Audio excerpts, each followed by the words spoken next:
Como estamos, pues vamos a hablar de uno de los temas que actualmente se manejan para poder tener un entendimiento a qué se refieren, porque a veces cuando hablamos de estos temas, pues nos dejamos llevar por comentarios sueltos, pero no tenemos una conciencia clara de lo que significa, de lo que es o de lo que se ha estado tratando de manifestarse. Vamos a hablar del narcotráfico en México. Toda esta situación que es una actividad ilegal que consiste en el cultivo, en la fabricación y distribución y venta de sustancias ilícitas, el narcotráfico en todo lo que serían esas dimensiones y características tienen relación directa con otro tipo de delitos como el tráfico de armas, el tráfico de personas, el secuestro, el asesinato, las torturas, el bloqueo de capital y la corrupción, entre otros. Una de las actividades propias del crimen organizado que incursionan en todo lo que sería esa esfera del Estado y que tiene sus redes a lo largo de la sociedad, tanto en las clases altas como en las medias y en las bajas. Se cuenta que desde la década de los 60 se han conformado y expandido y desaparecido en México diversos carteles que controlaban todo ese mercado de las sustancias ilegales, los cuales se han ido manteniendo abiertas esas disputas de cómo se ha ido controlando todo lo que sería el territorio nacional, así como para llevar a cabo su exportación a todo el mundo. Las principales características del narcotráfico, que es actividad de crimen transnacionales, organizando sus principales características son ir generando muchas y extraordinarias ganancias, disposición de elevados recursos económicos y militares que en cierta forma van creando gran capacidad de corrupción en el gobierno, en la sociedad. Gobierno, ejército, negocios, iglesias tienen facultades máximas de violencia y de intimidación.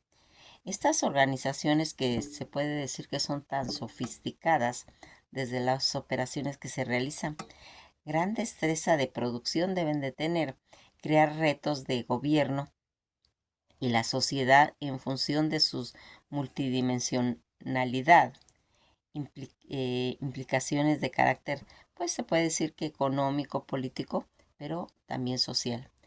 El conjunto de todos estos elementos que dan, se puede decir, una actitud suficiente para ir debilitando las instituciones en cuestión del Estado.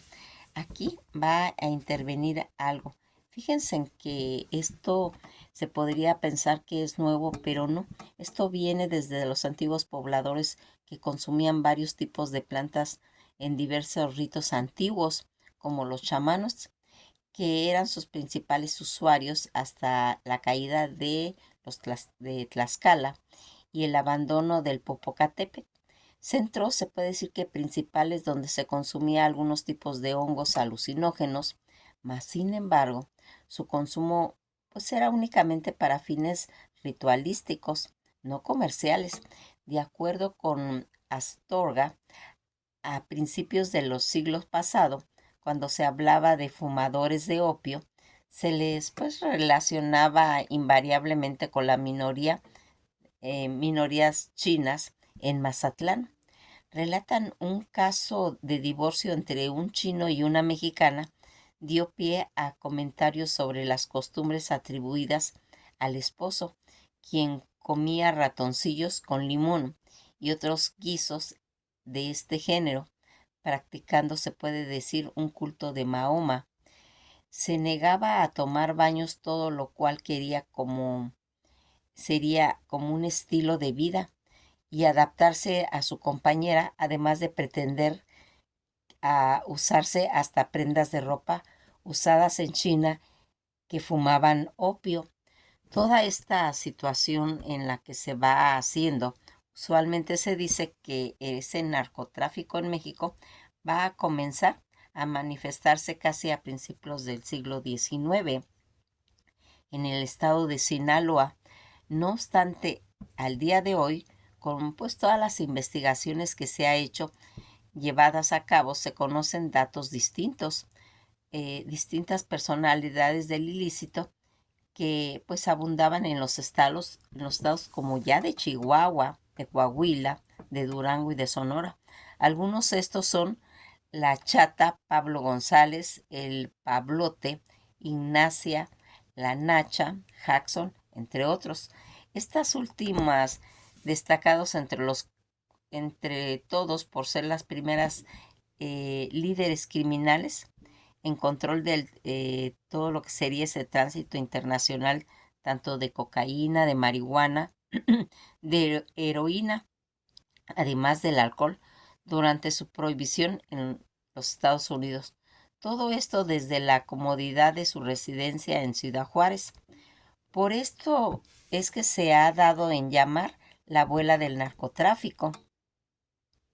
En 1930 comenzaría el tráfico de bandas mexicanas hacia los Estados Unidos, siendo la mafia italo-estadounidense el principal cliente y el gángster judío Burksi Siegel el encargado de supervisar la mercancía a quienes pues constantemente viajaba a México. Todo este gran desarrollo posterior, según los analistas de seguridad, se les atribuye a un arreglo implícito, pues que había existido entre los inicios de los años 80, entre los traficantes y las sustancias de los gobiernos locales y estatales, así como a la posterior terminación del arreglo con la guerra de Estados Unidos, estados mexicanos que le declararon desde mediados del siglo 2000 a los cárteles y a todas esas organizaciones ilícitas. Este arreglo gobierno-narcotráfico que consistía pues en permitir el libre paso de cargamentos de droga desde Sudamérica hasta Estados Unidos por rutas fronterizas definidas en una parte del territorio mexicano, transportando todos estos cargamentos, pero principalmente por tierra hacia los Estados Unidos a cambio de grandes cantidades de dinero como soborno para las autoridades y gobernantes mexicanos. También se tenía repartido entre los cárteles a niveles locales, territoriales o plazas ya definido, los cuales se respetaron pues entre sí a un comienzo. Además de toda esta tolerancia, la producción del cultivo ilegal en México, como era la marihuana y de amapola, cultivadas principalmente en todo lo que sería el estado de Sinaloa, Durango, Chihuahua, Guerrero y Chiapas, y Veracruz a cambio de sobornos que varían según el cargo de las autoridades a sobornar. Todas estas manifestaciones de violencia pues aumentaron cada día más haciendo como un resultado del combate frontal al narcotráfico y al desgaste de las viejas pautas que hasta los finales de los 90 con el viejo régimen habían marcado el combate al narcotráfico. Esta pauta consistía en, se puede decir, un modelo regular entre las agencias estatales que pues iban asegurando que los cárteles no invadieran pues zonas de mercado que no les correspondiera, pues asegurando que la droga no se vendiera en México. También se evitaba el incremento de consumo interno. Posteriormente ya el mercado se iría modificando en tamaño, en dimensiones, en estructuras y organizaciones, y el nuevo contexto del Estado no ha podido imponer su autoridad y todo este sistema se puede decir, regulador, se desplomó ante cada vez más violencia en los periodos de los cárteles de Serrano. La violencia que se presentaba sobre la frontera tanto de México, Estados Unidos, donde se buscaba burlar a las autoridades estadounidenses, pues para ir introduciendo las sustancias en ese territorio. El origen del narcotráfico en México viene pues de muchos años atrás, iniciándose como comentamos, en el estado de Sinaloa, mas sin embargo los detonantes a los muchos factores que se han contribuido a esa escala de violencia, según los analistas de seguridad, lo atribuyen a la determinación del arreglo implícito que existe entre el tráfico de drogas y los gobiernos locales o estatales. Este arreglo de gobierno narcotráfico consistía en permitir el libre paso de cargamento de juguetes pues, sexuales y drogas desde Sudamérica hacia Estados Unidos por rutas definidas en parte del territorio mexicano, transportadas principalmente por tierra, y se tenía territorio o plaza. Toda esta situación que viene desde 1880 a 1925, la cantidad de opio importado oscilaron entre casi 800 kilos y cerca de 12 toneladas en el periodo que va desde 1800 a 1911. El consumo de opio en forma de laudano y otros compuestos opianos eran legítimos y usuales. El vino con coca y los cigarrillos de marihuana para combatir pues enfermedades como el asma, por ejemplo, formaban parte de los productos que se ofrecían pues normalmente en las farmacias. En los fármacos de la época, que se indicaban como preparados los compuestos con estas sustancias, las diversas formas que deberían de existir en todas las farmacias dignas de ser nombre, como jarabes o extractos de tintura, entre otros, así como las 12 máxima tanto para adultos y niños. La preocupación que empieza a surgir casi ya a finales del siglo XIX se refieren a las dosis a partir de las cuales el uso de estas sustancias producían intoxicaciones, así como la adulteración realizada por personas ajenas a las profesiones de farmacéutica. Se puede decir, en todo lo que va a ser pues importante y que va a ir marcando toda esta situación que es en cierta forma peligrosa para el consumo del ser humano cuando no está controlado por profesionales con conocedores de las sustancias, va a traer como en cierta forma un resultado de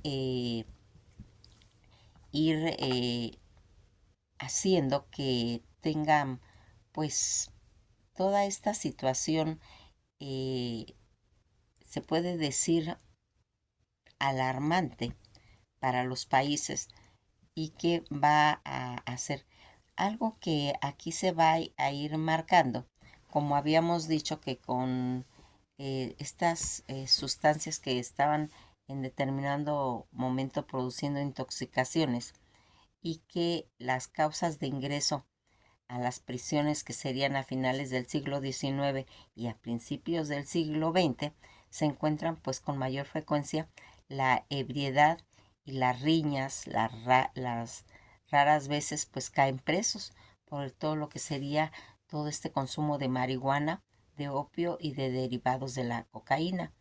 Se tienen noticias de muerte y suicidios por sobredosis de morfina o de laudano. También existen la publicidad de las clínicas de la Ciudad de México, que trataban casos como morfinomanías ante la pues prohibición del cultivo de comercio de la marihuana, que sería ya desde 1920, y la adormidera en 1926. Las noticias que van a estar relacionadas en estas plantas, que se refieren principalmente a pues a los usos sociales en relación con la marihuana. En 1920, las autoridades sanitarias de México establecieron unas disposiciones sobre el cultivo y el comercio de productos que degeneren la raza. Prohibieron el cultivo y la comercialización de marihuana, y para extraer adormidera se requería de un permiso pues correspondiente. Resultado de estas medidas de los comerciantes y los consumidores de estas sustancias se convierten en traficantes o viciosos. Todo lo que sería en relación con el Departamento de Salud Pública, pues van a ir tomando pues diferentes medidas de control de esta sustancia, tanto en su distribución como para la compra en farmacias. Ya durante los tratados entre México y China sobre migración, los primeros chinos que llegaron al país llevaron el opio a México, entrando por el puerto de Mazatlán, mas sin embargo era una sustancia natural utilizada en su país de origen de ellos. Rápidamente se dieron cuenta de que las condiciones climáticas de Sinaloa permitían el buen cultivo de esta planta y se desvió, pues se puede decir que ese uso. Así fue como iniciaron las primeras rutas de narcotráfico hacia los Estados Unidos por el territorio mexicano, donde espías nazis alemanes descubrieron dichos caminos de tráfico de drogas de los orientales al norte de México. Ya en 1926 al 40, los registros de los años 30 indicaban que varios lugares del país habían establecido donde se podía fumar opio. Se ubicaban los fumaderos en la calle de Peña y de Mesones en la Ciudad de México y en la calle de Colón de la Ciudad Juárez, sobre la avenida Juárez de Mexicali, y en las calles de Carnaval y Benito Juárez en Tampico, y en Tijuana. En cuanto a la siembra de adormidera en los plantíos, aparecía lo mismo en Xochimilco que en el desierto de Alta Sonora o en los límites de Michoacán y Guanajuato, y en Villa Mariano Escobedo, Jalisco, mas sin embargo era en Sinaloa donde se concentraba la mayor parte de los sitios en los que los parroquianos se congregaban pues en torno al opio. Cuando va a llegar toda esta situación de los espías, logrando así penetrarse pues entre las clases políticas en el país, muchos se desplazaron por todo el territorio mexicano para investigar las distintas rutas de la droga hacia los Estados Unidos, para intentar pues invadir al país vecino, introduciendo pues narcóticos entre pues las poblaciones estadounidenses.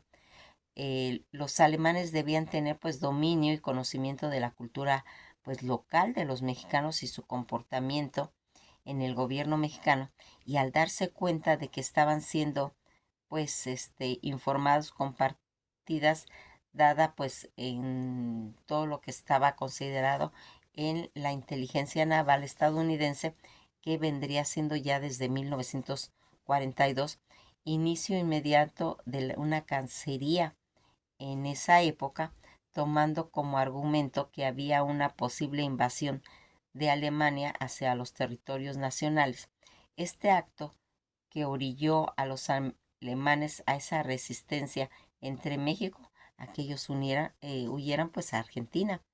En la década de los 40, en el siglo pasado, la ignorancia y la extrema pobreza que indujeron al campesino de la zona serrana de Sinaloa, Durango y Chihuahua a conformar el denominado Triángulo Dorado de la droga, al cultivo en grandes extensiones de tierra montañosa, la marihuana, la amapola.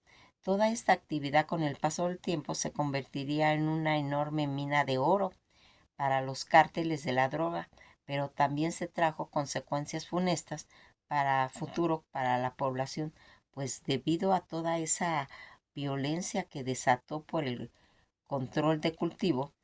En los relatos periodísticos de esos años también se mencionan reiteradamente cantinas y prostíbulos como lugares donde se ofrecían todo tipo a los clientes. Por estos establecimientos serían parte de esa cadena de comercialización. Manuel Lascano y Ochoa, secretario del gobierno durante la gobernatura de Francisco Labastida, es uno de los observadores privilegiados de la Sinaloa en el siglo XX. Publica su memoria Una vida en la vida sinaloense. En las primeras páginas de su libro exsecretario Lascano reflexiona sobre los chinos y la droga. Siempre se señaló a los chinos como muy dados a trabajar las actividades de las drogas. Yo conocí chinos que se dedicaban a eso. Estaba una temporada sí y otra no, y eran muy inestables. Se les veía un tiempo por ahí y luego cuando se necesitaba para algo simplemente no se les hallaba en ningún lado. Andaban de arriba a abajo. Además de asociación de ideas, la gente ha señalado a los chinos como traficantes por excelencia. El efecto conocían de drogas, trajeron la amapola, sabían que en las regiones asiáticas se consumía mucho opio. Además, esos inmigrantes abrieron en México sus propios casinos y entonces cuando la gente pues pensaba en un chino lo encasillaban en ese papel, aunque no se tuviera razón porque no se puede generalizar y aunque carecieran de pruebas. Los chinos no eran los únicos extranjeros involucrados en esta situación en alguna forma con el mundo de las drogas. Anota más adelante Manuel Lascano. También venían muchos norteamericanos a México a adquirir directamente la droga. En ese entonces, todo este tráfico parecía estar en relación con los negocios de la guerra, aunque después la industria en los Estados Unidos, junto con el enviciamiento de importantes sectores de la población, habrían de adquirir cartas de naturalidad.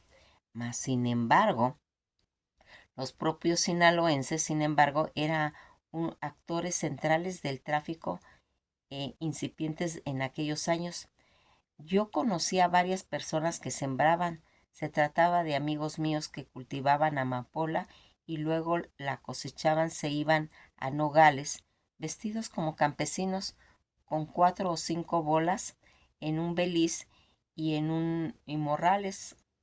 Y lo curioso es que en la frontera pasaban en la aduana sin ningún problema y sin ningún peligro, a la vista de los aduaneros. Entregaban su cargamento donde tenían que entregarlo y regresaban. Muy campantes, eran evidentes que los dejaban pasar. Relata Lascano. Todo embonaba antes como ahora en el mundo del narco. La diferencia era el volumen, las operaciones, las creencias de que el gobierno de los Estados Unidos alentó de manera informal la siembra de marihuana y la dormidera en Sinaloa. Se debe a que la venta de marihuana y la dormidera fueron estimuladas y mantenidas por turistas extranjeros durante la década, casi como un atractivo, se puede decir, turístico. La siembra y la venta de marihuana y adormidera, todo en la región ya era pues un negocio tan serio como la vida misma.